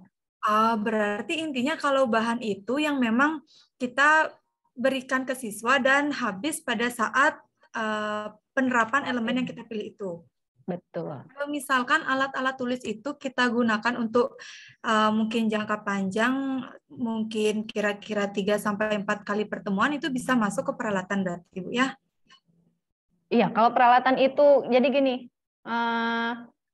intinya seperti tadi aja, bahan juga tidak hanya selesai di satu pertemuan habis gitu kan, bisa saja si alat tulis ini, pulpen, kertas, buku not gitu ya yang kita bagikan ke peserta, besoknya bisa dipakai lagi, besoknya bisa dipakai lagi, tapi yang jelas si buku sama pulpen itu nantinya jadi hak milik peserta, nggak akan balik ke lembaga.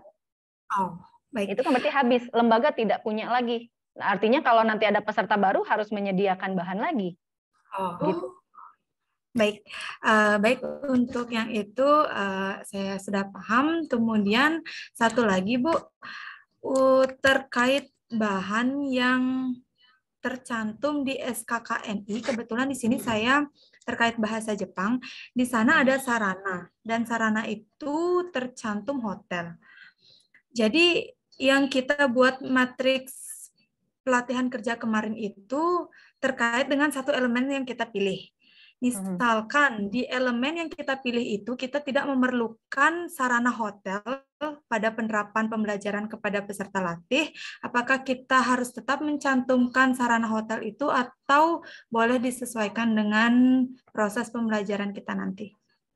Baik, untuk membuat form pengelolaan bahan ini adalah untuk satu unit kompetensi, tidak satu elemen. Kita akan sulit kalau satu per elemen, Mbak Vidya. Jadi sesuai dengan tujuan tadi di awal ketika saya menyampaikan, sekarang kita sedang mempelajari unit kompetensi mengelola bahan pelatihan kerja. Tujuannya adalah peserta dapat mengelola mulai dari membuat daftar bahan, kemudian membuat bon pengambilan, dan membuat daftar penggunaan bahan itu adalah untuk satu unit kompetensi sesuai dengan MPK yang dibuat. MPK-nya juga sama untuk 1 unit kompetensi. Jadi kalau di elemen pertama pakai hotel, elemen kedua nggak ada hotelnya, nggak perlu pakai hotel. Ya kita tetap cantumkan hotel itu untuk mempelajari 1 unit itu. Ya, jadi apa namanya? Kata kuncinya adalah kita membuat kebutuhan bahan dan form-form ini adalah untuk 1 unit. Makanya acuannya adalah standar kompetensi kerjanya. Begitu. Baik Ibu, terima kasih atas penjelasannya. Dan satu lagi, kalau tadi sarananya adalah hotel. Nah, ini pembahasannya akan lebih dalam lagi, lebih detail lagi dibahas esok hari tentang pengelolaan fasilitas. Jadi mana yang masuk fasilitas, mana yang masuk peralatan, mana yang masuk bahan. Nanti Ibu Bapak akan jauh lebih jelas lagi bersama Pak Manse besok pagi ya Pak Manse ya untuk fasilitas. Besok kita akan mempelajari 2 unit, paginya fasilitas, siangnya komunikasi apa K3 saya lupa. K3 ya. Baik. Jadi Mbak Vidya dan instruktur lainnya juga akan semakin jelas kalau sekarang bisa membedakan mana peralatan, mana yang termasuk bahan, nanti juga bisa membedakan mana yang masuknya ke fasilitas. Ya, karena ini berbeda.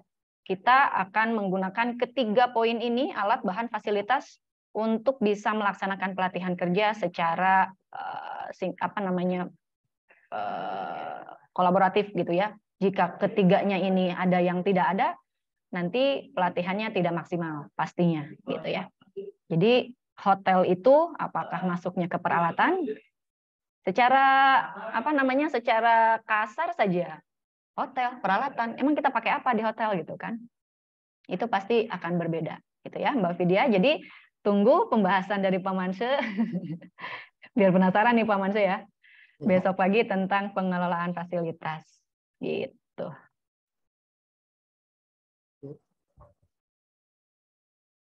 Siap, silakan. Masih ada waktu. Ada yang mau dibahas kembali? Boleh Pak, silakan Pak. Bu Krisna, ini mohon maaf saya menegaskan ulang lagi buat teman-teman sekalian bahwa nanti setelah ini kami akan pastikan peserta kita dulu, ya. Mungkin di grup itu kami akan meremove yang kebetulan sudah duluan masuk dan tidak sebagai peserta. Lalu yang berikut juga karena kami diarahkan oleh panitia. Jadi yang berikut juga Bapak Ibu tolong perhatikan ada teman-teman yang belum masuk di GCR.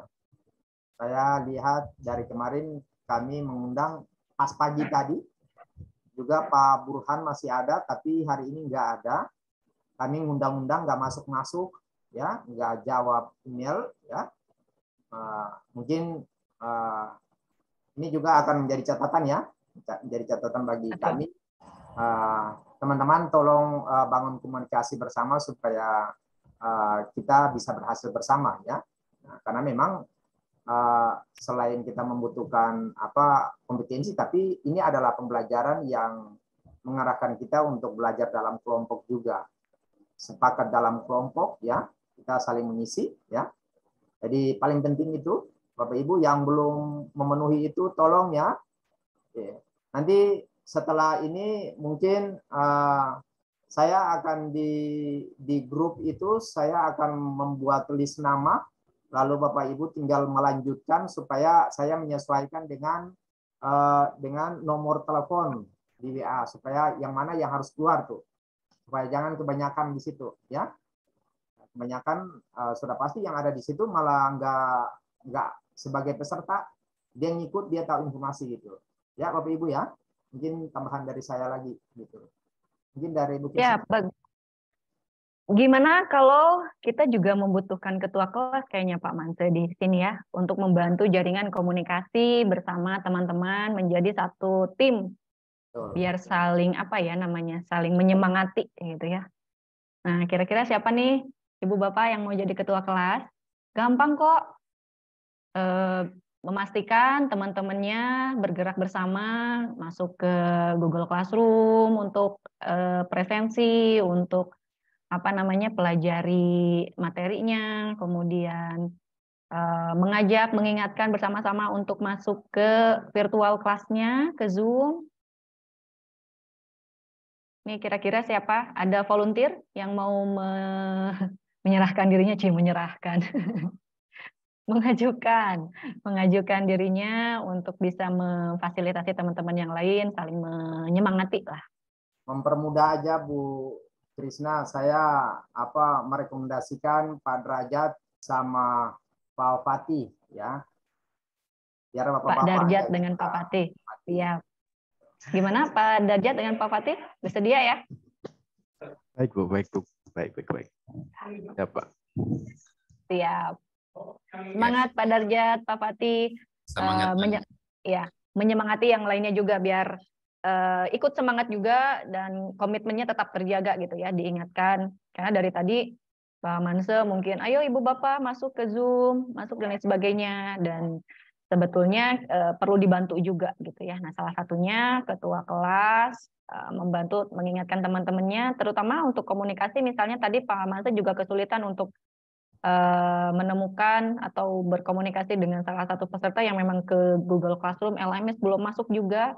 Saat ini di Google Classroom ada 18 ya Pak Manse ya. Jadi 2 orang lagi. Kalau atas nama Bu Cynthia Amelia itu ada? Bu Cynthia ada di sini? Bu, kira-kira bisa disampaikan siapa yang belum bisa masuk? Mungkin beliau kesusahan, mungkin nanti secara pribadi di Japri terus dikasih tutorial gitu sama kami. Ya, baik. Kalau di Google Classroom sih sebetulnya saya sudah screenshot ya beberapa yang belum ngerespon masuk. Nah, ini yang belum masuknya kan ada 18 siswa ya. Seharusnya ada 20 dan yang belum konfirmasi itu adalah Pak Burhan dengan Bu Cynthia Amelia@gmail.com. Ini saya juga nggak tahu yang di grup WA-nya itu nomornya yang mana, sehingga mau di Japri juga belum berhasil gitu ya. Nah, ini yang dimaksud sama Pak Manse, jika sudah di hari pelatihan ketiga besok LMS nggak masuk, kemudian di WA grup juga tidak memberikan respon, maka kami akan menyampaikan kepada panitia untuk di-remove dan digantikan peserta yang lainnya, mumpung baru sampai ke pertemuan ketiga. Karena kalau sudah baru pertemuan 2, ya di pertemuan ketiga sudah bisa masuk peserta lain yang memang benar-benar mendambakan gitu ya, menginginkan kesempatan untuk bisa bergabung itu. Ini Pak Burhan sama Bu Cynthia Amelia@gmail.com ini yang belum terkonfirmasi masuk ke Google Classroom sehingga kelasnya belum genap 20 orang. Sehingga ini bisa tertelusur kalau di grup WA-nya masih ada beliau, jika komitmennya mau melanjutkan ikut, segera masuk ke Google Classroom, atau kita bisa tahu kenapa alasan beliau belum bisanya gitu ya, apakah contohnya tadi di emailnya nggak ketemu, di spam juga nggak ada misalnya. Nanti kan kita ada solusi yang lain mungkin supaya mereka bisa masuk ke LMS-nya. Tapi kalau alasannya mungkin salah satunya tadi pagi kan Pak Burhan juga sedang mengajar, katanya tidak bisa meninggalkan pekerjaan, ya tinggal dibuat pilihan mau mengundurkan diri dari kegiatan pelatihannya dan tetap karena ada pekerjaan yang tidak bisa ditinggalkan, salah satunya mengajar, atau bagaimana, apakah bisa dikondisikan pekerjaan di tempatnya atau di lembaganya sehingga bisa ikut dulu di pelatihan ini. Itu kita harus secepatnya, karena kalau tidak, kelas ini tidak genap 20, nantinya tidak sesuai dengan SOP dari panitia ya, di mana satu kali pelatihan itu ada 20 orang, sehingga nanti untuk ketelusuran pengajuan uji kompetensinya juga sesuai dengan jumlah peserta. Begitu Pak Darjat dan Pak Fatih, mohon dibantu juga ya, menelusuri Bu Cynthia Amelia dan Pak Burhan ini di WA itu yang mana, sehingga bisa dikonfirmasi selanjutnya akan seperti apa. Lanjut atau tidak? Baik, sudah jam 3:19.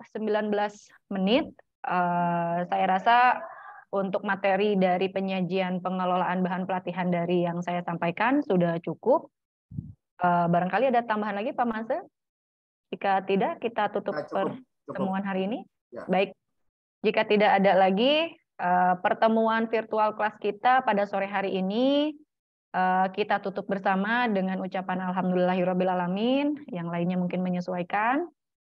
Kita akan ketemu lagi di besok pagi dengan unit kompetensi selanjutnya mengenai mengelola fasilitas pelatihan kerja dan juga K3. Nanti juga ada output-output, jadi kami harapkan Ibu Bapak tetap semangat mengikuti, masuk sesuai waktunya, kita manfaatkan virtual kelasnya untuk mendapatkan informasi sebanyak-banyaknya, sehingga ketika asinkronus atau penugasan mandiri, Ibu Bapak bisa dengan apa ya, dengan maksimal mengerjakannya gitu kan. Tidak, tadi itu apa ya, tadi itu apa ya gitu. Tidak seperti itu.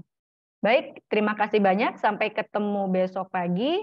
Assalamualaikum warahmatullahi wabarakatuh. Selamat sore semuanya. Waalaikumsalam warahmatullahi wabarakatuh.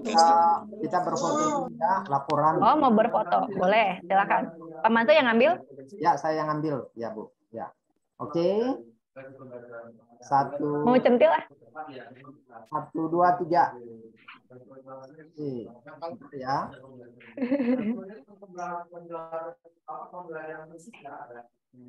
Sekali lagi.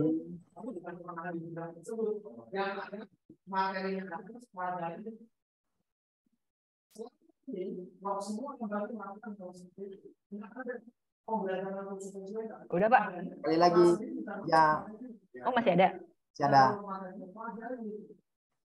Oke. Oke. Baik, Ibu Bapak, sampai ketemu lagi besok. Sampai ketemu. Saya izin live ya.